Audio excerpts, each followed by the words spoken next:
सबसे पहले सुरंग से निकले जो वो कर्मी थे, उनकी आप बीती आपको सुनवाते हैं। दिल में और दिमाग में हम लोग को कुछ नहीं, जैसे जो ऊपर से गिरा तो हम लोग को थोड़ा महसूस हुआ कि अब निकलने का प्रयास तो हम लोग का तो बंद हो गया, लेकिन धीरे धीरे हमारी नवजुगा इंजीनियरिंग लिमिटेड कंपनी जो है सो हमारी प्रयास में लगे रहे। हर जगह से व्यवस्था की गई, ऑक्सीजन की व्यवस्था, खाना पीने की व्यवस्था, और बाहर से मशीन जो आई, बाहर से मंगाए गए, देश से विदेश से अपना मशीन मंगाए गए, इंडिया से भी मशीन कुछ आए, ऑस्ट्रेलिया से भी कुछ आए, और इंडिया IDRF वाले आए, SDRF वाले आए। वो लोग सब हमारे देशवासियों, भारतवासियों, पूरा हम लोग को प्रयास में निकालने की कोशिश किया। और मुख्यमंत्री हमारा उत्तराखंड का जो है वो हमारे प्रयास में लगे रहे हम लोग को निकालने के लिए। और हमारे झारखंड के भी चीफ मिनिस्टर भी आए, और इधर प्रधानमंत्री, सब हर व्यवस्था की गई। अच्छा, खाना पीना कैसा पहुंच रहा था? खाना पीना हम लोग का जो है सो गिरने के बाद हम लोग को 10, 15, 20 घंटे थोड़ा परेशानी हुई। उसके बाद जो पाइप था हम लोग का, पानी का पाइप, उससे हमारा खाना की व्यवस्था की गई, उसी से हम लोग को खाना मिलता था। उसके बाद थोड़ा 10 दिन होने के बाद फिर बाहर से पाइप का एक जो व्यवस्था की गई, उससे हम लोग खाना, काजू किशमिश, बादाम, रोटी, चावल, दाल, जो भी मिला सही सलामत सब चीज की हम लोग को प्राइवेट की गई। हमें वहाँ पे सिर्फ 24 घंटे ही दिक्कत हुई, जिसमें कि खाने को, हवा। उसके बाद हमारी कंपनी ने मेरे को पाइप के द्वारा खाने के लिए काजू किशमिश, मूढ़ी, जो भी हुआ वो भेजे। और मेहनत करने के बाद 10 दिन के बाद हमें फिर दाल, चावल, रोटी की खाने का मिला। मुझे तो कंपनी से कोई दिक्कत नहीं है, मेरे को वहाँ पे कुछ उतना खास दिक्कत तो नहीं हुई। अगर मैं स्वस्थ हूँ, कोई दिक्कत नहीं है। मेरा फोटो पास में ही है, मैं बिल्कुल सही हूँ। आप लोग से दुआ है, आपकी मेहनत है, केंद्र सरकार, राज्य सरकार की, जिससे मैं निकल पाया, आज आप लोग के सामने हूँ। नहीं तो अंदर क्या होती है तो मैं ही जानता था। और वहाँ जो कैविटी होती थी उससे हमारे 2 दिन जरा प्रॉब्लम तो हुई, बाकी बात कोई दिक्कत नहीं है सर, मैं बिल्कुल।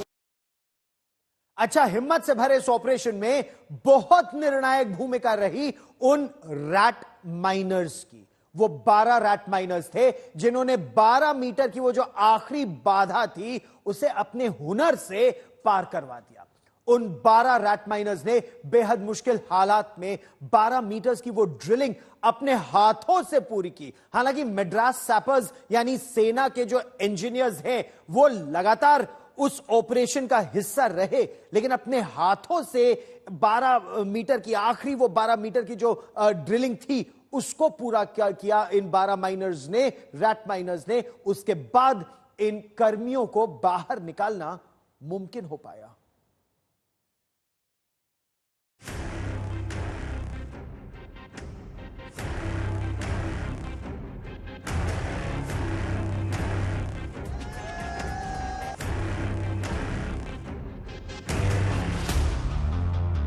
जब मशीन धराशायी हो गई, जब अगर मशीन तहस नहस हो गई,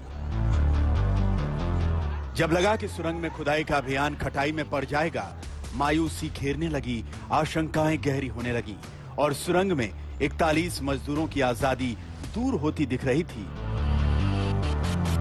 तो वो 12 फरिश्ते आ गए। पहली बार आम लोगों ने रैट माइनर्स का नाम सुना। मशीन ने दम तोड़ दिया तो उन 12 देवदूतों ने मोर्चा संभाला। वो देवदूत थे, वो 12 रैट माइनर्स। 6 रैट माइनर्स की 2 टीम जुटी। एक टीम में 2 रैट माइनर्स थे। 2 रैट माइनर्स खुदाई करते, 4 रैट माइनर्स मलबा निकालते, और ये सब 800 मिलीमीटर व्यास की पाइप में हो रहा था। जरा सुनिए, जब ये खुदाई के मोर्चे पर तैनात हुए तो कितनी मुश्किलें और कितनी चुनौतियां थी। आज तक पर रैट माइनर्स की टीम आई और पूरी कहानी खुद बताई। हमें एक जुनून ऐसा था, बस उन्हें हम कैसे भी पहुंच जाओ उनके पास, और हमने हिम्मत नहीं हारी, हम उनके पास पहुंच गए। और जब हमारे लड़के जब 4 उनके पास पहुंचे, उन्होंने उनसे बहुत प्यार प्रेम और गले से लगाया उन्होंने। फिर उन्होंने मुझे पूछा, मैं उनके पास गया, उन्होंने मुझे भी गले से लगाया और प्यार दिया, और उन्होंने बहुत इतना कहा, बोल रहे थे हम ये नहीं सोच सकते हम तुमसे कितना वो करते हैं, मगर उन्होंने ये कहा था हम अपनी जान भी दे सकते हैं तुम्हारे लिए, अपनी दौलत भी दे सकते हैं, हमारा आज बहुत बड़ा, हम उन्होंने हमें भगवान बना दिया था। रैट माइनर्स यानी चूहे की तरह कुतर कुतर कर खुदाई करने वाले मजदूर, जरा इनके बारे में जान लीजिए। रैट माइनिंग देश में अवैध है। रैट माइनिंग के जरिए कोयले की चोरी होती है। 2014 में एनजीटी ने रैट माइनिंग पर पाबंदी लगा दी। अवैध रैट माइनिंग के ज्यादातर मामले मेघालय में आते थे। पाबंदी के बावजूद मेघालय में रैट माइनिंग होती रही। रैट माइनिंग में मेघालय में मौतें होती रही। लेकिन जिस रैट माइनिंग पर पाबंदी है, उसी रैट माइनिंग के महारथियों ने उत्तरकाशी में फंसे 41 मजदूरों की जान बचा ली। 21 घंटे में रैट माइनर्स ने 12 मीटर खुदाई की। 26 घंटे में बची हुई खुदाई का पूरा मिशन खत्म कर दिया। हमें तो देखने की तमन्ना थी, उनको हमें निकालने की तमन्ना थी। उनको देखना था हमको कि अंदर से कैसे हम निकाल सकते हैं उनको। हमने निकालने के लिए ही हम दिल्ली से यहाँ पर आए थे, हमको बुलाया था। हमारे मुन्ना भाई है और ये हमारे हसन भाई हैं, हम इन्हीं के जरिए यहाँ पर आए हैं। यही हम पूरी टीम, हमारी पूरी टीम है। उस्ताद है हमारे उस्ताद, इन्होंने बुलाया हमें यहाँ। इस टाइम हम अंदर गए तो उन्होंने गले लगा लिया, बहुत खुशी हुई। खाने को बहुत कुछ रखा था, खाने को भी दे रहे थे हमको वे, पर लेकिन खाने की इच्छा नहीं थी, पर लेकिन इच्छा उनको देखने की। इन्होंने जो कुछ किया वो युद्ध जीतने जैसा था। 800 मिलीमीटर की तंग पाइप, सांस लेने के लिए ऑक्सीजन की कमी, सोते लेटते ड्रिलिंग करना और फिर खुदाई से निकली धूलों का गुबार, सब कुछ इन्हें झेलना था। और ये बखूबी झेले भी और विजेता बनकर बाहर भी निकले। ओंकार बहुगुणा, मौसमी सिंह के साथ आशुतोष मिश्रा, उत्तरकाशी, आज तक। जिंदगी की इस जीत पर पूरे देश ने राहत की सांस ली। प्रधानमंत्री नरेंद्र मोदी ने देर रात सभी टनल कर्मियों से, जो 41 टनल कर्मी निकाले गए थे, सुरक्षित थे, उनकी मेडिकल परीक्षण के बाद, मेडिकल जांच के बाद उनसे बातचीत की। सभी टनल कर्मियों ने प्रधानमंत्री नरेंद्र मोदी को अपनी आपबीती भी सुनाई, अपने अनुभव बताए, राज्य सरकार और एजेंसियों का धन्यवाद भी कहा। योग की क्या भूमिका रही, उस पर क्या चर्चा हुई, सुनिए। हेलो, नमस्ते सर। नमस्ते। क्या शुभ नाम आपका? शबा अहमद बोल रहा हूँ sir, Navayuga engineering company limited से सर। सबसे पहले तो मैं सभी आपके और आपके सभी साथियों को बधाई देता हूँ। एक सुखरूप हम इतने संकट के बाद भी निकल पाए, और मेरे लिए तो बहुत ही खुशी की बात है। मैं शब्दों में वर्णन भी नहीं कर सकता हूँ, वरना कुछ भी बुरा हो जाता तो शायद मन को इतनी कैसे संभाल पाते, कहना कठिन था। तो ये केदारनाथ बाबा की, बद्रीनाथ भगवान की कृपा रही कि हम सब स्वकुशल आप लोग आए हैं, और 16-17 दिन समय कम नहीं होता है। आप लोगों ने बहुत बड़ी हिम्मत दिखाई, बहुत बड़ी हिम्मत दिखाई, और एक दूसरे का हौसला बनाए रखा। ये सबसे बड़ी बात है, क्योंकि ऐसे समय इन्हें रेलवे के डिब्बे में भी साथ साथ चलते हैं तो कभी न कभी तो तू मैं हो जाती है, लेकिन उसके बावजूद भी आपने सारा धैर्य रखा। मैं लगातार जानकारियां लेते रहता था, मुख्यमंत्री जी से भी लगातार संपर्क में रहता था, मेरे पीएमओ के भी अफसर वहां आकर के बैठे थे, तो जानकारियां रहती थी, लेकिन चिंता तो कम होती नहीं है। जानकारियों से तो समाधान तो होता नहीं है।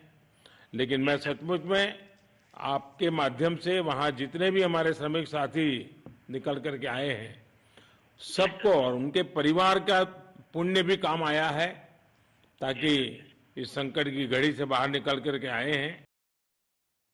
प्रधानमंत्री नरेंद्र मोदी ने भगवान केदार और बद्री विशाल के आशीर्वाद की भी बात की कि उनके आशीर्वाद से सभी 41 टनल कर्मी सुरक्षित लौट आए, बाहर आ गए। इस पूरे ऑपरेशन के सभी 41 टनल कर्मी नायक तो हैं ही, लेकिन इनमें से एक योद्धा अलग है।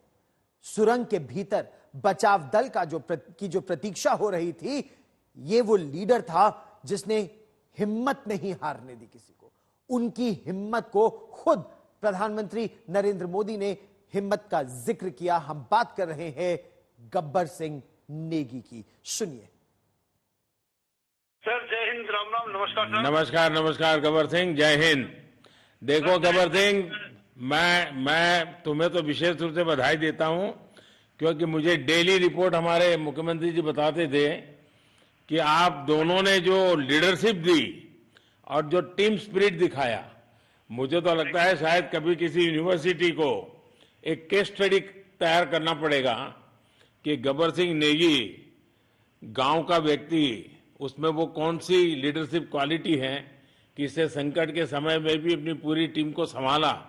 और आप तो लोकल होने के कारण आप बहुत आसानी से चीजें समझा भी पा रहे थे। तो मैं आपकी तरफ से सुनना चाहूंगा गब्बर। बहुत बहुत धन्यवाद सर, थैंक यू सर आप लोगों का। सर ये सब आप लोगों का आशीर्वाद था सर, आप लोगों ने हमारा हौसला बढ़ाया सर।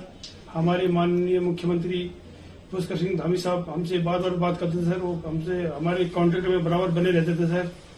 और हमारी कंपनी की पूरी कंपनी की टीम लगी हुई थी सर। ये कंपनी हमारी फैमिली की जैसी थी सर। कंपनी की तरफ से भी सर कोई कमी नहीं हुई सर हमारे, उन्होंने किसी तरह कोई कसर नहीं छोड़ी, दिन रात एक किया सर। हमारी सेंट्रल गवर्नमेंट भी सर हमारे साथ में रही, उनके सारे कर्मचारी एकदम दिल से लगे रहे सर हमारे साथ में। हमारी स्टेट गवर्नमेंट भी हमारे साथ में पूरी बराबर बनी रही सर। हमारी एनडीआर की टीम, एसडीआर की टीम, उन्होंने बराबर हमारा हौसला बढ़ा के रखा सर। वो लोग तत्पर डे नाइट एक किया सर, दिन रात उन्होंने मेहनत की सर और हमारा हाल चाल लेते रहे सर। इसलिए सर हमारा मतलब आप जैसे हमारे देश के प्रधानमंत्री है सर, आप जो है जब बाहर से हमारे देश के कंट्री अदर कंट्री से आप लोग खींच के इंसान को बचा के ला सकते सर, तो हम तो सर अपने घर में थे, इसलिए हमें कोई दिक्कत नहीं सर। यहाँ पे हमारे भगवान मतलब भोगनाथ बाबा जी है सर, उनके ऊपर भी सर हमें बहुत विश्वास था और उनकी कृपा भी हमारे पास और हमारे सारे दोस्तों के ऊपर बनी रही सर। और ये दोस्तों का भी बहुत बहुत मैं शुक्रिया अदा करना चाहता हूँ सर, जिन्होंने कि इस मुश्किल की घड़ी में सर एकदम आराम से रहे और हमारी हर बात सुनी है, जैसे हमने कहा उन्होंने सुना सर और हमारे बताए हुए रास्ते पे चले सर। और उन्होंने हौसला नहीं छोड़ा, हमारे साथ में रहे सर और बराबर हमारा बहुत हौसला बढ़ा के रखा सर। बहुत बहुत धन्यवाद सर, मैं ज्यादा क्या कहूँ सर।